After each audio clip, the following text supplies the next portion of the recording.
Welcome to myGSPN Live. You're here with your host, Robert Brown. And Jose Rodriguez. We've got a very exciting show for you today on this Friday. Let's dive into it. But before we get into it, we'd like to thank our host and our sponsor today, Garden Grocer.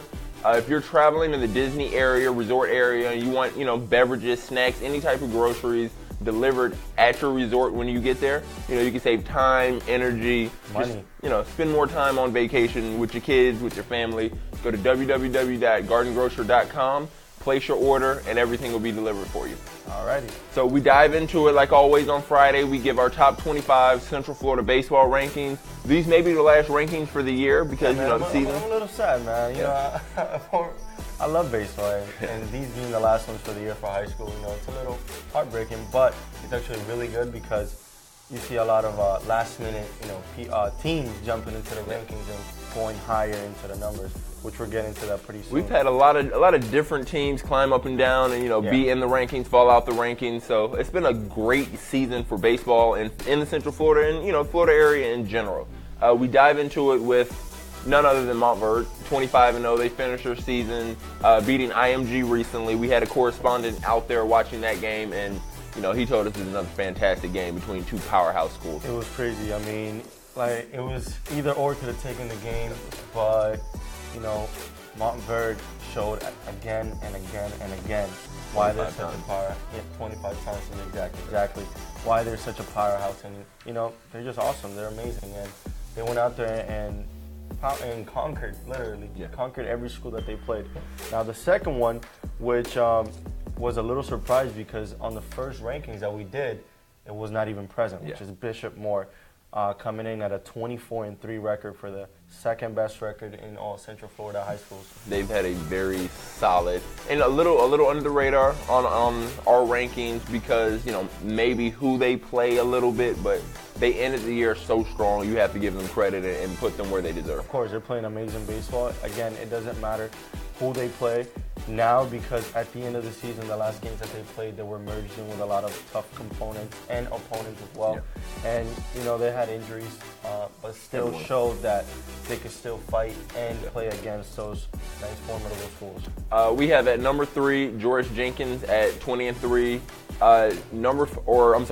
George Jenkins is number 4 at 20-3. At number 5, we have Lake Wells at 21-6. And they've moved into our top 5 with this new updated rankings. Recently. Yeah. Just recently. Now, Lake Wells is a lot of people may not know Lake Wells, but Lake Wells is a really, really, really good team. They have also a great baseball program in their high school. And not only that, they're ranked top 5 in our myGSPN rankings, but they're also ranked in the top 30 in the state for baseball, which is really good as well. And that goes to show, again, out of all the schools and all the different districts that are in Florida itself, how talented this school really is. Definitely, because there's some rankings out there that don't even have Montverde number 1 in the state. Of course, so they don't let them count it. Yeah. So that just shows you how good the competition is. We go to number 7, Buchholz from Gainesville. They are 20-6. They moved up 10 spots. Yeah, they were last at number 17. Yeah. So they moved up pretty high in our myGSPN rankings. Not as high as Bishop Moore, coming from nowhere to be number 2, but yeah, I didn't see that coming. Buchholz is a very, very, very good team. Of course.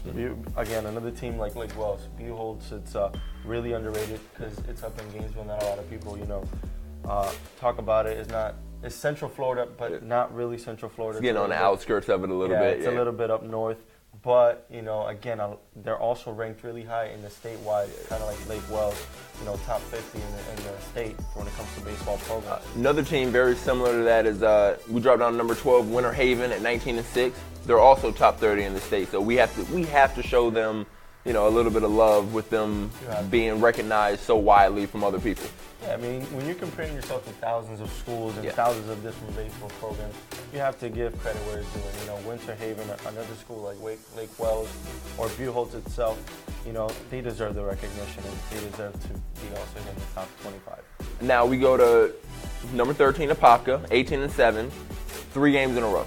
Yeah. And if they continue, if a couple more weeks, they can move on up, and they potentially could win a district championship. Oh yeah, they're first place right now in their district when it comes to wins, and they also won 3 games in a row, like you mentioned earlier. Now, with that being said, they're hot.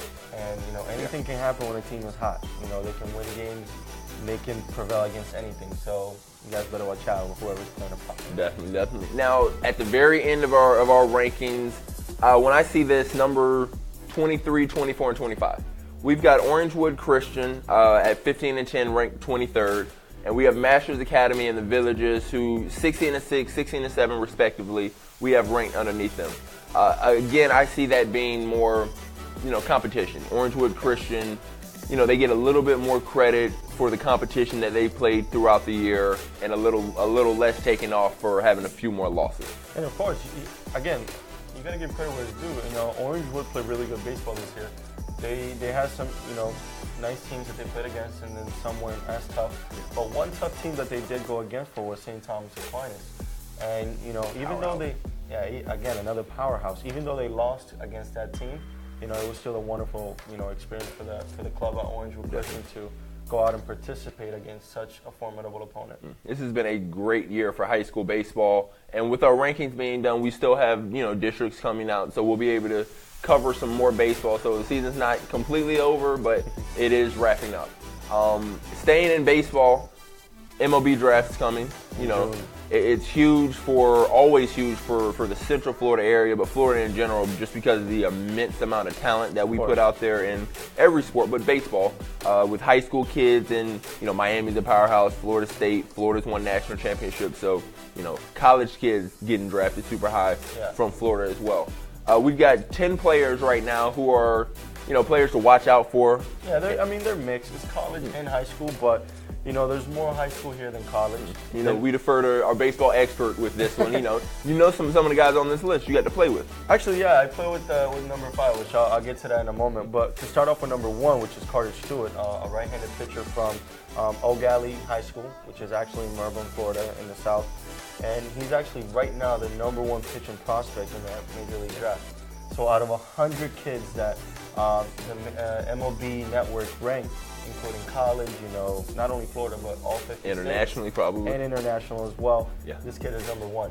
Not only that, but it's said to have the best off-speed stuff, the best breaking ball in all of high school and college level entering the draft, which is pretty amazing for an 18-year-old. Now, how many pitchers would you say your typical high school pitcher has in his bag? Well, a high school kid usually has about 4 pitches in his repertoire. Curveball, slider, changeup, fastball, or 2 different fastballs, a changeup and a slider. But him, he has 2. He has about 5. He has 2-seamer, 4-seamer, changeup, and a curveball. And it seems to have a lot more control over all his pitches than even some people have over the fastball. Man. This guy, it's amazing. And hopefully he goes number 1 overall in the draft coming up in June. But to continue on the list, Connor Scott, another guy from high school. He's actually in the Tampa area in Plant High School. Local area guy. Yep. He's at number 2 for top 10 here in Florida in the draft to come, and number 5 in MLB ranking as well, which is actually a good thing to look forward to. But to go all the way to number 5, which is somebody that I actually played with in high school, Logan Gilbert. We attended Wekiva High School together. He was a sophomore when I was a junior, so I was always 1 year ahead of him. I got to go to college, and he still stayed in high school. But when he did graduate, he went to Stetson, and he's dominating in Stetson. This guy is a powerhouse. He's a monster, and he has such a great sophomore year that's what made him climb up to be number 26 out of 100 in the Major League pipeline. Top 100 prospects to watch in the draft, which is pretty amazing for him. And I'm proud of him, and his mother, his family, everybody. Now we drop down to right underneath him, number 6. Sorry if I butcher the name, Shane McClannon, a left-handed pitcher that's at the University of South Florida. Now, being a left-handed pitcher, that changes things up. Is that something that MLB scouts and college scouts look for? They like to see left-handed pitchers? Of course. Left-handed pitchers it's like a gift. I mean, if you throw mid-90s, upper 90s, or if you have great off-speed stuff and you're a left-handed pitcher, that's like a golden ticket to the Major League Baseball, because you're amazing, and it's so rare to see a left-handed pitcher with such good stuff and such a durable arm because of the angle where the ball is coming from a left-handed pitcher, and it gets tough on a batter, and especially in the upper levels at college, or if you're so advanced even as a high school kid, he's really tough to hit against. So a lot of scouts, yeah, do look at that stuff and at the arm angle, especially if you're a left-handed pitcher. And now we want to drop down and talk about the last high school kid on this list, number 9 from Mount Vernon. He's number 9 on our list, Nander DeSantis, shortstop, one of the best players in high school baseball right now, and not just Florida, but in the country. And as you see, number 9 on this prospect list for MLB. I mean, he's really good right now, and hopefully, I mean, he's still a senior. Yeah. He's committed to, Florida State. He can go to college if he wanted to. But, in Montverde, they're going to go straight for the pick. Yeah. As they usually do, with their previous shortstops that they had right now, Francisco Lindor, who plays for the Cleveland Indians, another superstar in the making. So hopefully Nander DeSantis can also be a superstar in the making. Seems like he has the complete package. Of course, and this guy's also a switch hitter, so he can hit from both sides of the plate for average and power. So that's something to look at in the draft as well. Now, we want to get back into softball. We were talking kind of the softball district yesterday a little bit. We had some games happen. Most of the scores are in. Some games ran a little long.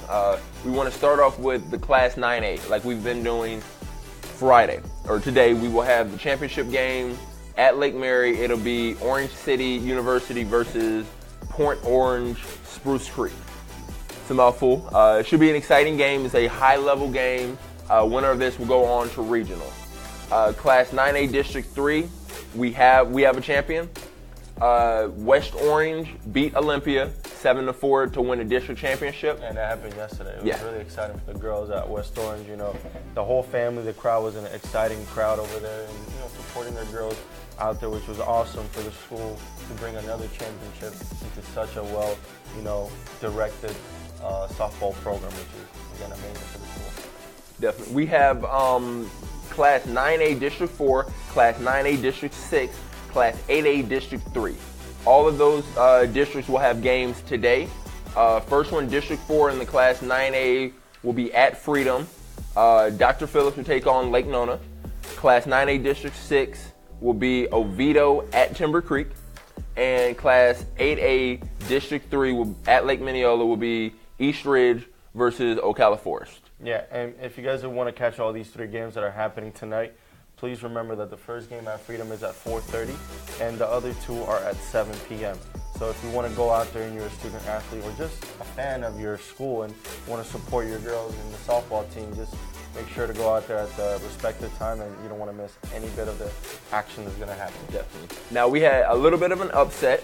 Class 8A District 9, number 7 on our top 15 rankings for softball, Haggerty, lost to Winter Springs 8-6 in extra innings. So this is a game that, I even thought, I think I said Haggerty was going to win this game. I told you, right? Yeah, and this is why he's the expert in this sport. So Haggerty takes the loss, even though I thought they would get the win. Yeah, I'm not saying that Haggerty's bad. Haggerty played well. They did. But Winter Springs, one reason I chose Winter Springs is that all season Winter Springs have, played tough opponents. And one thing that I like about Winter Springs is that they do not know how to give up. They literally battle, through thick and thin, through every inning, any pitch, every second that they can get, to get that edge over the opponent. And that's what happened here. Class 8A District 10, St. Cloud 3, Windermere High 2. Very close game. Very similar teams. St. Cloud comes out with the win. We have Class 7A Districts, 5, 6, and 7. Yeah. For Class 7A, championship will be today. Mantanas versus Deltona at Deltona. 7A District 6, Vieira at Melbourne at 7 today.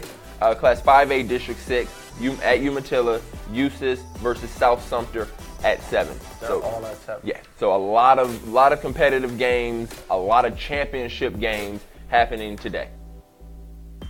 Getting towards the end, Class 5A District 8, which was hosted at Lake Highland Prep, yeah. Pearson Taylor beat Port Orange Atlantic 7-3. Very, very exciting game. I kind of thought Pearson Taylor would win this game. It wasn't close at all. I mean, I thought it was going to be a kind of close game, but I guess teams are going to play however they want to play. That's true. Sometimes the outcome might not be what you expect, you know? That is definitely true. Class 4A District 3. This was hosted at the First Academy. Mount Verde beat Trinity Prep. Very, very close game. We didn't get this score in time. We'll be updating it on our website, so please tune in and look at that. We move on to 3A District 3. Cornerstone Charter 11 over Faith Christian 1. This game didn't go the distance. They stopped it in 5 innings. Yeah, it was a mercy move. Yeah. You know, the girls said, you know, I'm done having this. So, again, Cornerstone went out there and did what it was a championship game, and they showed who is the original champion. Yeah. And they took it over. Another game that could have been a mercy rule, but, you know, they put some points up. Mount Dora Christian Academy beat Deltona Trinity 14-3. Yeah, another manslaughter. Yeah, an absolute slaughter. But, you know, these are some of these teams winning district championships and getting able to move on to the regional level and, you know, fight for a state championship to come. And that's when the happiness comes out and the excitement. You know, Yeah. as soon as you're done with a district championship, you look forward to the next hurdle to jump over. And you know, these girls are excited. You know, now as soon as you win a game, I'm pretty sure you felt it playing basketball. So as soon as you win a really important game in your career, you know, you're fired up to go to the next one. Ready to play. You can't get to the next game soon enough. You can't have a day off. No. And you know, they want to play tomorrow, but you know, with that, stay tuned. We're gonna get you the schedule for the next games to come for these winning teams. Yep. So make sure to tune in to myGSPN.com and check it out. And we have a quick 15-minute commercial from our sponsor, so please enjoy.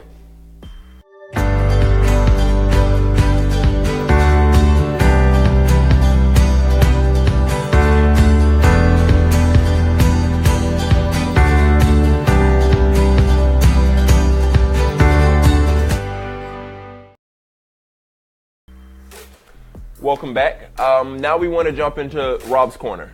Very exciting segment for us here. Personally, Jose's favorite segment. We want to talk about the NBA playoffs, and we'll start in the Eastern Conference. Eastern Conference is kind of right now the little brother to the Western Conference. It's basically LeBron's conference for the past 7-8 years. He's dominated. It may be time for the King to give up his crown for this year. Already? I do, for this year. Oh, man. They look like they're struggling. We'll start off with your number 1 seed, Toronto Raptors. It's their first number 1 seed in franchise history. They are currently up on the 8th seed Washington Wizards 3-2 in their series. They deserve it, man. I think so. You know, Game 6 will be tonight at 7 p.m. at Washington. You know, this is be the 3rd straight year if Toronto can win that they get to the conference semifinals.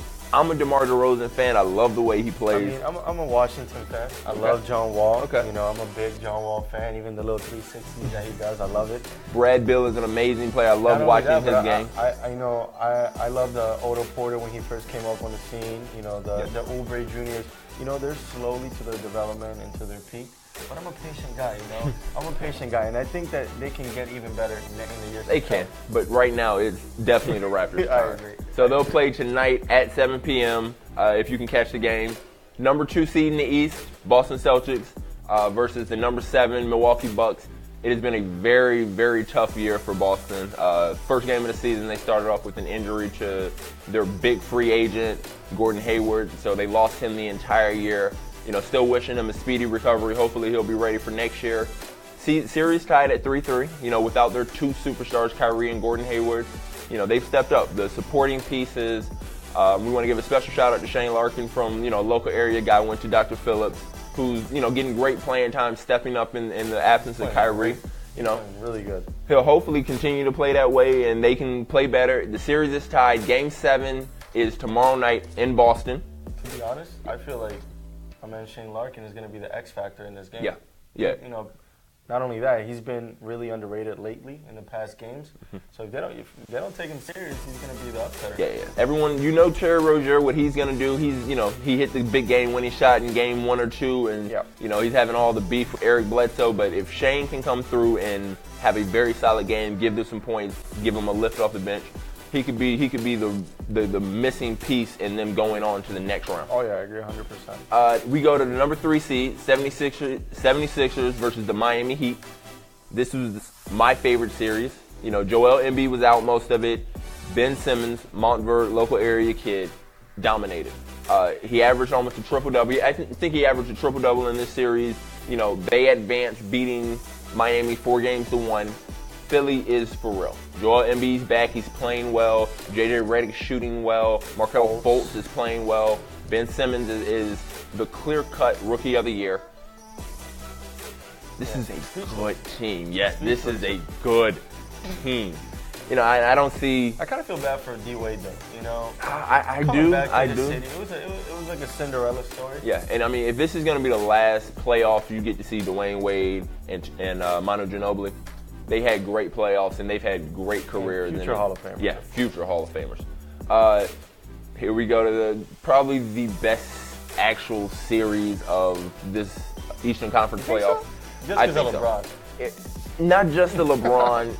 Because, I was always a Kobe guy. It's the LeBron-Lance Stevenson matchup that it's the most entertaining matchup in sports right now. Yeah, every single time they play each other, it's something else. But, it's been a very hard series. The Cavs are up 3-2. We expected more because it's LeBron. He doesn't lose first-round series. He hardly loses first-round games, period. So for it to be 3-2 right now is it's very tough. They play tonight at 8 p.m. in Indy, so hopefully it'll get to a Game 7 and we can get another exciting series. It's tough to play in Indiana. Yeah. Now we move on to the big brother, Western Conference. We start with the Rockets. I wasn't expecting them to lose a game, period, to the Timberwolves. They haven't been in the playoffs in forever. Rockets have their best record in franchise history, number 1 seed for the first time in the past couple years. First time the Warriors weren't the number 1 seed. You got to think about it, though. If the Timberwolves were on the east side, it would have been a whole different story. Yeah, they could have been, they would have been competing for like a number 5 seed. Yeah, easy, but, then again, yeah, so they're in the West. They get the 8 seed, and now they're out. Rockets advance 4-1, surprisingly losing the game. Same thing with the Warriors. They took on the San Antonio Spurs. I know a little more understandable losing to Greg Popovich, even without Kawhi Leonard. LaMarcus Aldridge had a great series. They played team ball in San Antonio. But the Warriors advanced 4-1, even without Steph Curry playing a single minute in this series. Yeah, I think they don't need to play. No. If he can continue to rest, continue to get healthy, and get ready for hopefully the conference finals against the Rockets, I think that'll be their best move. I agree. A disappointing series, number 3 versus number 6, Trailblazers versus the Pelicans. The Trailblazers got swept. So this is an upset if you look at the seedings. It's also an upset if you look at the fact that DeMarcus Cousins has been out a large part of this year and didn't play. They got dominated. This was all Davis. Yeah, got dominated by Anthony Davis. And, I mean, he's arguably the best player in the league, the most versatile player in the league. If anyone wants to argue that, I'm all for it. But for him to do this to Damian Lillard and to CJ McCollum and the number 3 Trailblazers, I was not ready for that at all. Our final game, another super exciting series, another series I was not expecting at all, is the number 4 Thunder versus the number 5 Jazz. The Jazz are on top. 3-2, yeah. Game tonight at 6 at Utah. Game 6 is tonight at Utah at 10:30 p.m. Donovan Mitchell is, could be Rookie of the Year. I don't think he deserves it. I think Ben Simmons is clearly the best rookie. Top of my head, Ben Simmons. But he has been playing absolutely fantastic. Last game for the Big 3, or 2 games ago, Westbrook went off. He hit a game winner. He had 45 points, 15 rebounds, 7 assists. Paul George added 34 points. They have, tried to carry this team the entire year, even with, Melo, Paul George, Westbrook not blending and that Big 3 not working. I'm not a big Westbrook fan. The way that he plays kind of rubs people the wrong way. He's but selfish, man. One thing I always say about him is he plays harder than everybody else on the court. So I give him that no matter what. I was always a bigger KD and James Harden fan, watching the Thunder, but Westbrook gives you everything every single time he's out on the court, so I can't fault him. That's really the basketball guy. Yeah. Well, we thank you for tuning in. Any student athlete that would like to be featured on our shows, send in any highlights, anything you would like to show to videos at myGSPN.com. And again, remember guys, this show is brought to you today by GardenGrocery.com. Now, if you want to, if you were on vacation, or if you just want to come in, and order whatever you want to eat on vacation. Just remember to go to gardengrocer.com, order any snacks, beverages, or even meals. Anything. They'll be arriving right at your resort at your arrival. So if you're hungry on vacation here in Orlando, visit gardengrocer.com, save money, time, and eat whatever you want. We thank you for tuning in. Any student athlete, we encourage all student athletes to go to www.myGSPN.com, create a student athlete profile. We also encourage you to go on all our social medias, follow us, send us comments so we can interact and get to know you guys. We'll be back Monday with more news, highlights, and updates. We thank you for tuning in. See you there.